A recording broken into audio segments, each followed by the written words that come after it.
Welcome to the Learning Pines YouTube. We hope this video helps.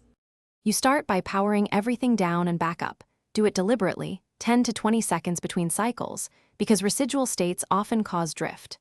Next, verify headset firmware and app versions. Mismatches create tracking confusion. Then make sure your base stations see each other and the headset. Remove mirrors, glossy objects, and clutter. Once done, position base stations slightly above headset height and angled toward the center. This maximizes overlap and reduces occlusion, which is why you see most tracking issues. You now rerun room setup and recalibrate Guardian. This resets the coordinate frame, so do it when problems persist. If tracking flickers, change base station sync to wired or swap wireless channels because radio interference can break frame timing. Also inspect USB bandwidth and GPU load. High CPU or shared controllers can drop sensor frames. If necessary, move sensors to a dedicated USB controller and lower render load temporarily.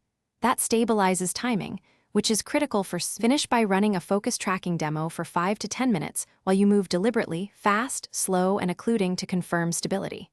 Inspect mounts, lenses, and LEDs. Even small flecks or dirt changes calibration. If problems continue, collect logs and swap one component at a time, headset, base station, or USB cable, because isolating the faulty part narrows the fix. One key tip: try a different room or angle before buying parts. Environmental factors often masquerade as hardware failure. Thanks for watching. Consider subscribing if we helped you.